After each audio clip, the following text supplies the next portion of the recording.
Indonesia. Pada kesempatan hari ini, kita akan bahas tentang struktur dan kebahasaan dari teks atau cerita narasi. Yang pertama-tama, apa itu cerita narasi?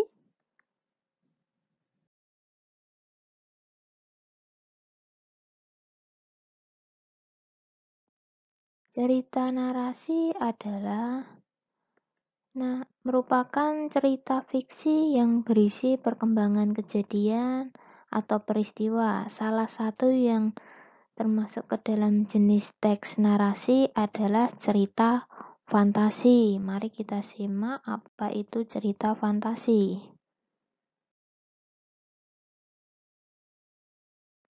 Baiklah, di sini ada definisi cerita fantasi. Cerita fantasi merupakan gambaran peristiwa sesuai urutan waktu berdasarkan daya pikir dan daya khayal yang dituangkan dalam bentuk cerita fiksi. Kemudian kita lanjut ke pembahasan selanjutnya.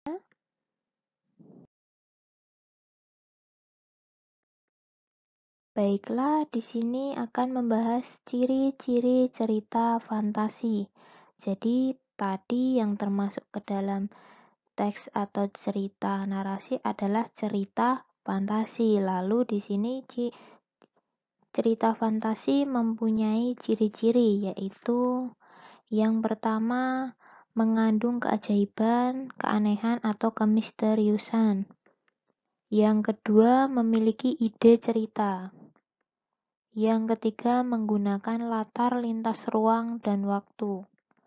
Kemudian yang keempat adalah unik dan memiliki kesaktian. Kemudian yang kelima, bersifat fiksi. Kemudian yang keenam, bahasa yang digunakan adalah bahasa percakapan sehari-hari atau bahasa informal. Baiklah, kita lanjut ke pembahasan selanjutnya ya.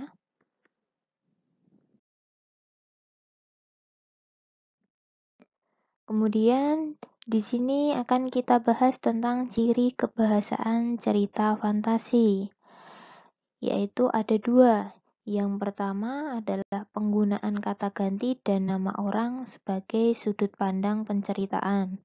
Contohnya ada kata ganti yang berbentuk aku, mereka, dia, dan kata ganti yang berbentuk nama orang, misalnya Erza, Doni, dan lain sebagainya. Kemudian yang kedua adalah penggunaan kata yang menggunakan panca indera untuk deskripsi latar. Ada latar tempat, waktu, maupun latar suasana. Contohnya ada pada penggalan paragraf di layar, yaitu yang berbunyi, 3 rumah bergaya kerucut menyambut mataku. Emas dan berlian bertaburan di dinding rumah itu. Laboratorium berantakan. Semua peralatan pecah. Aneh, hanya laptopku yang masih menyala. Di sini adalah contoh deskripsi latar tempat yang ada pada kalimat nomor 2 dan nomor 3, yaitu pada frasa di dinding dan kemudian ada di kata laboratorium. Itu menunjukkan latar tempat cerita. Kemudian kita masuk ke pembahasan selanjutnya.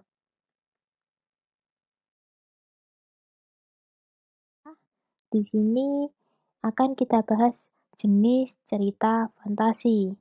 Jenis cerita fantasi itu ada dua.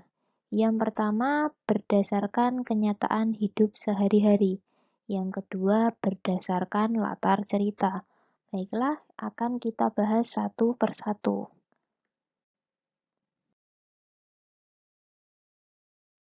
Berikut ini jenis cerita fantasi yang berdasarkan latar cerita, yaitu yang pertama adalah cerita fantasi lintas waktu. Apa itu cerita fantasi lintas waktu? Jadi yang dimaksud dengan cerita fantasi lintas waktu yaitu menggunakan 2 atau lebih waktu yang berbeda.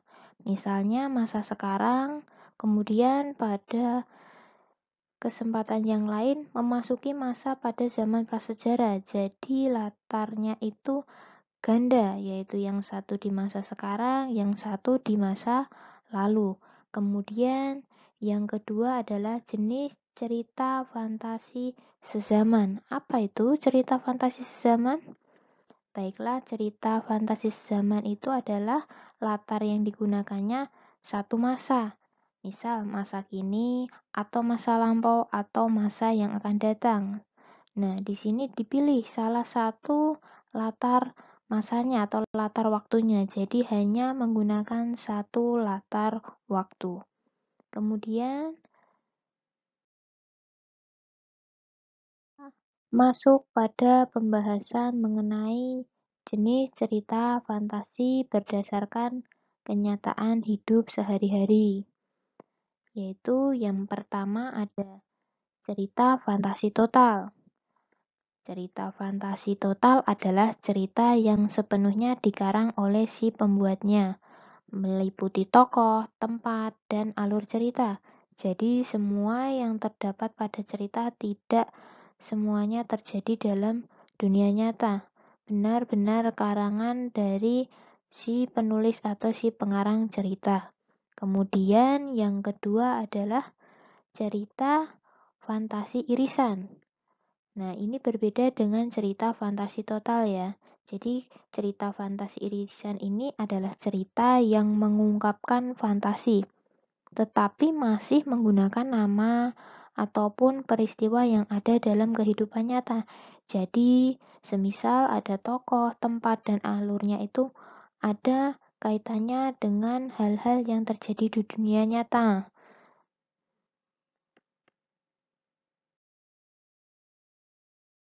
Setelah yang selanjutnya adalah unsur-unsur cerita fantasi.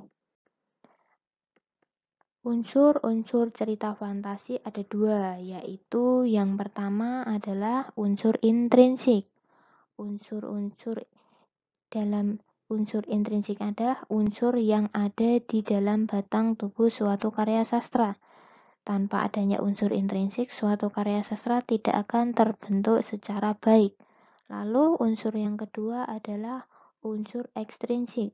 Unsur ekstrinsik ini adalah unsur-unsur atau faktor-faktor yang terdapat di luar karya sastra yang memengaruhi kelahiran dan keberadaan suatu karya sastra dan mempermudah memahami karya sastra tersebut.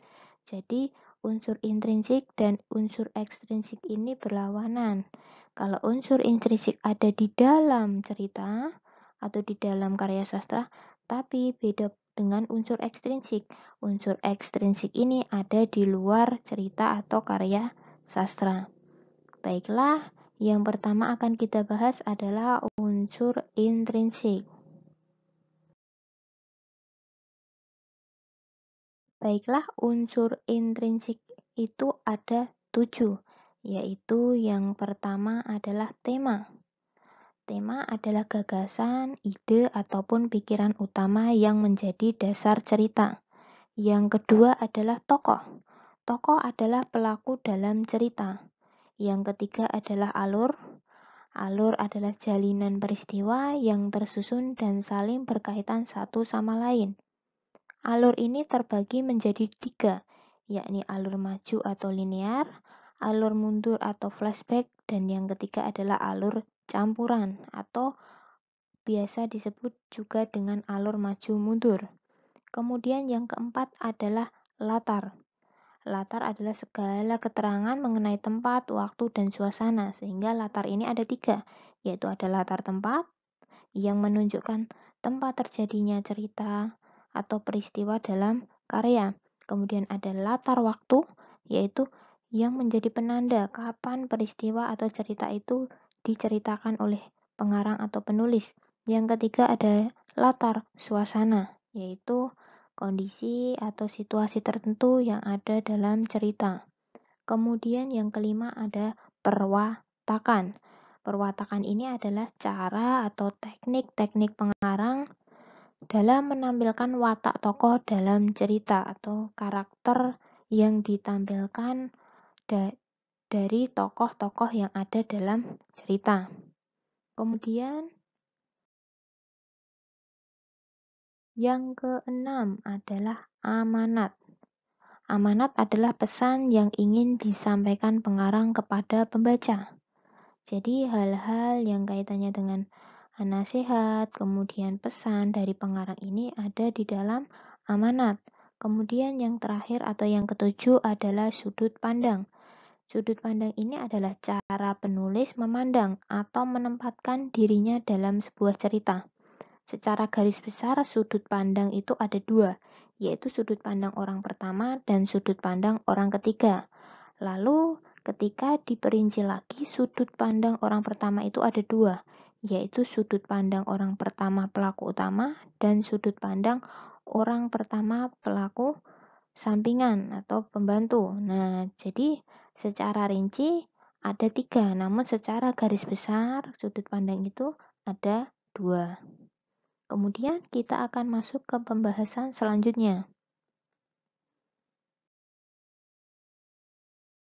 Baiklah, di sini ada unsur ekstrinsik. Jadi, unsur ekstrinsik ini adalah unsur yang ada di luar karya sastra. Nah, kita simak ya satu persatu apa saja yang masuk ke dalam unsur ekstrinsik cerita fantasi. Baiklah, yang pertama ada biografi pengarang. Yang kedua ada agama pengarang. Yang ketiga ada falsafah atau ideologi yang dianut oleh pengarang.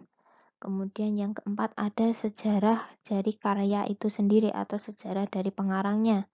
Kemudian yang kelima adalah kondisi sosial ekonomi masyarakat yang melatar belakangi terciptanya karya sastra. Jadi unsur-unsur yang ada di luar karya sastra ini bisa mempengaruhi cerita ataupun sudut pandang penulis dalam mengemas ceritanya. Kemudian kita akan masuk ke pembahasan selanjutnya.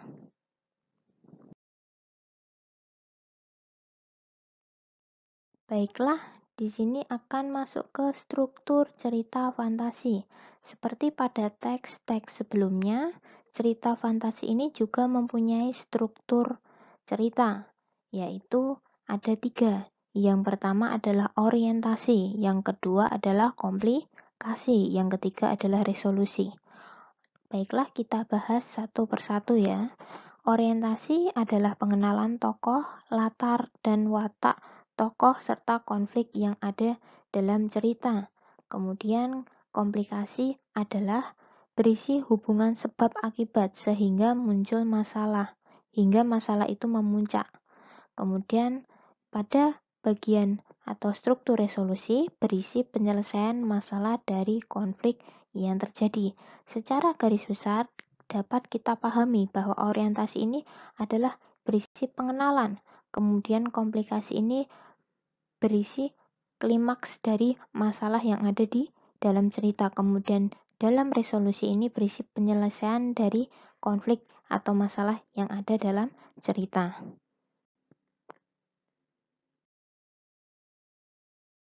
Baiklah, di sini adalah uraian ragam alur. Kita akan mengurai ragam alur yang ada dalam cerita fantasi.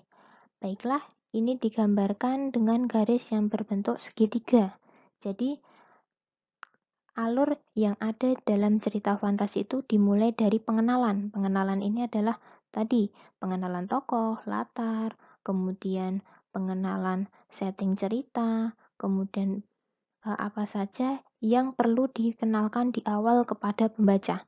Kemudian baru masuk ke rangkaian kejadian. Nah, ini adalah peristiwa-peristiwa yang akan terjadi kaitannya dengan susunan peristiwa ketika dimulainya sebuah konflik atau masalah. Nah, kemudian baru masuk ke bagian klimaks. Klimaks ini adalah puncak dari masalah dalam cerita. Jadi kalau rangkaian kejadian ini adalah istilahnya adalah proses menuju klimaks. Nah, ketika klimaks ini adalah benar-benar puncak dari masalah yang ada dalam cerita.